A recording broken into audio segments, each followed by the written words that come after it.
Can you imagine having everything but still not being able to buy the only thing that really matters? Take a wild guess what it may be. Absolute power, the Chinese or US presidency, or a dinosaur? Although all that might be nice, it's not what I'm talking about. Today, I bring you the new fad that the multi-billionaires of Silicon Valley are investing in. The one resource they still can't buy: time. That's right, because even with all the money in the world, the one thing that can't be ordered off Amazon Prime is time. From Silicon Valley tycoons to Wall Street elites, they all share one thing in common: a bit of an obsession with dodging the inevitable. So today we're going to dive into the rejuvenation industry, what it's all about, who's backing it, and most importantly, whether it's actually a solid investment opportunity or just another fleeting Wall Street craze.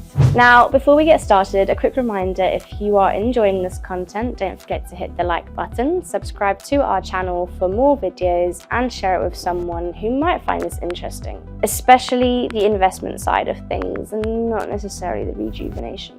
And as always, there's a link to our newsletter in the description that you can sign up to for free. What is the rejuvenation industry? The idea of conquering death is not new. In fact, it's as ancient as humanity itself. Put it briefly, the Epic of Gilgamesh was written around 4,000 years ago, one of the earliest poems left to us by the great Mesopotamian civilization, and it was precisely about defeating the Grim Reaper. In the same spirit, the Gilgamesh project was launched in 2014 with the aim of achieving eternal life by 2045, but this time from a scientific point of view. And what does this mean? Quite simply, not to see death as something natural, but as a technical failure. And if it is just a glitch, we must be able to fix it. You just have to adjust the parameters. But you know what they say: if you can't beat the enemy, join them. And while the project is still ongoing today, what is really capturing the attention of investors is not so much the notion of defeating death, something that still seems a bit far-fetched, but rather betting on the possibility of enhancing rejuvenation. The rejuvenation industry refers to a collection of companies, laboratories, and clinics focused on delaying, halting, or even reversing the biological process of aging. And no, we're not talking about cosmetics or creams. We're talking about stem cell treatments, cellular reprogramming, and gene therapies, which include senolytic, drugs designed to eliminate old cells. So what makes this industry so special? Well, if you're Warren Buffett, the thought of having 3 or 4 years left probably makes you uneasy. And if you're Mark Zuckerberg, who is still quite young, I don't think he's too keen on the idea of getting old either. With this being said, let's look at the 3 reasons that could justify the continued growth of this industry. Reason number 1, world-class experts. Investing in rejuvenation isn't just a whimsical pursuit of multi-billionaires, like launching a car into space or jumping from the stratosphere. It's an industry that boasts a number of world-class experts, prestigious symposia, and cutting-edge research. On the international stage, figures such as Peter Attia, a Canadian-American doctor specializing in longevity, stand out. For those keen on his work, in 2014 he founded Early Medical with the goal of extending life and improving health. And his book Outlive, released in March 2023, was a great success as well. In the UK, we also have prominent figures contributing to the field. For instance, Dr. David Sinclair, a Harvard geneticist, is widely respected in the area of longevity research. While not based in the UK, his work has had a significant impact on British scientists and health professionals. Additionally, gerontologists such as Dr. Nir Barzilai and Dr. Torin Finkel are key figures in the conversation around age extension and preventative health. Furthermore, international symposia like the Longevity World Forum, which held a major event in Alicante a few years ago, brought together experts from around the globe to discuss topics such as preventive medicine and epigenetics. These events play a key role in shaping the future of rejuvenation research on both sides of the Atlantic. Reason number 2, technological patronage. Of course, all these experts, symposiums, and groundbreaking studies wouldn't exist without strong backing from venture capitalists. And this is where the billionaires of Silicon Valley and other big tech figures come into play, acting as the key patrons of the idea. For instance, Sam Altman, CEO of OpenAI, invested $180 million into Retro Biosciences, a startup focused on cell reprogramming and T-cell rejuvenation. Then there's Altos Labs, founded in 2021, which specializes in cell reprogramming. This cutting-edge startup has already raised $3 billion, with significant contributions from Jeff Bezos, Amazon's founder, and Russian billionaire Yuri Milner. We also have Google, or more specifically, a company associated with its parent company, Calico Labs. Calico is dedicated to understanding the biology of aging and developing interventions to extend life. So, if you own Google shares or are considering buying them, bear in mind that in a small way you're also investing in rejuvenation. Didn't see that one coming, did you? And here's a fun fact. One of the key figures involved in this venture under the Alphabet umbrella is none other than Serena Williams. Additionally, specialized investment funds like True North Impact Investing and the Longevity Fund have raised over $5.2 billion, all directed towards startups working to combat aging at the cellular level. These are just a few examples of the growing support and importance placed on the concept of life extension.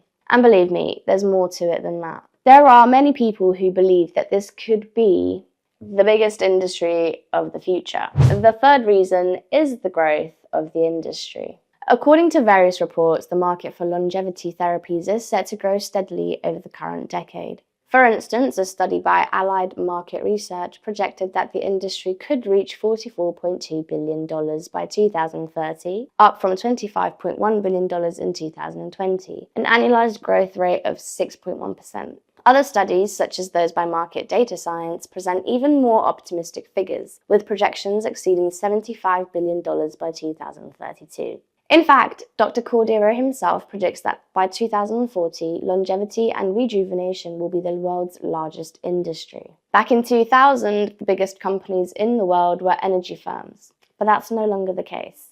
By 2020, the tech giants like Amazon, Google, Facebook, and Apple were at the top. And they all know that in 20 years' time, the largest industry in the world will be driven by longevity and rejuvenation.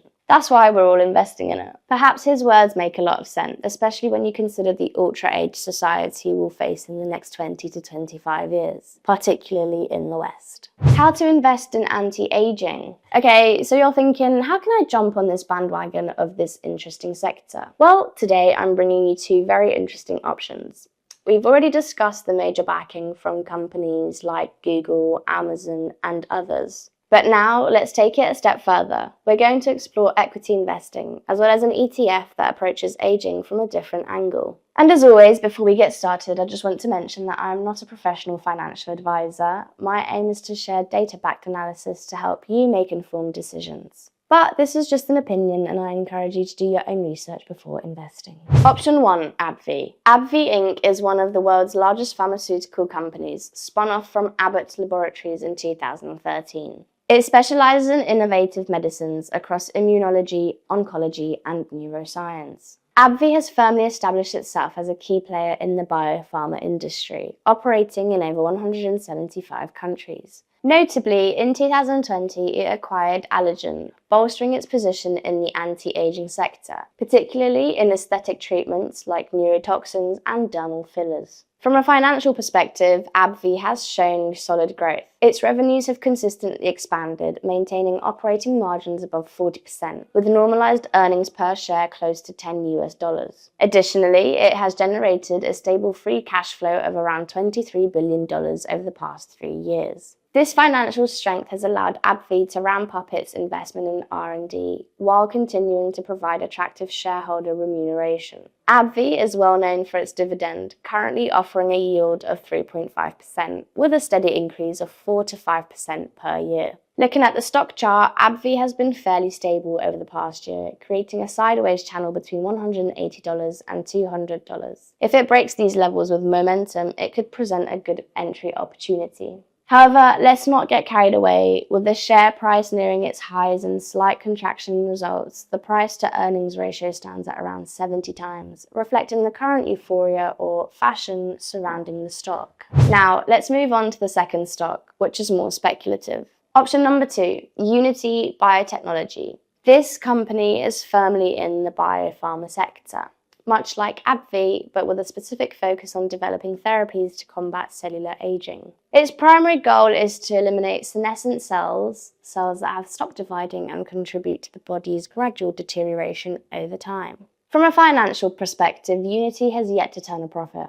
However, it's worth noting that its losses have decreased in recent results. So why am I bringing it up? Well, for more active investors, it could be an interesting opportunity for certain types of trading. For instance, selling puts to collect the premium while hoping the price doesn't rise, or using put credit spread strategies. Another option could be to buy and hold, waiting for the next cycle in which the longevity biopharma sector comes back into fashion.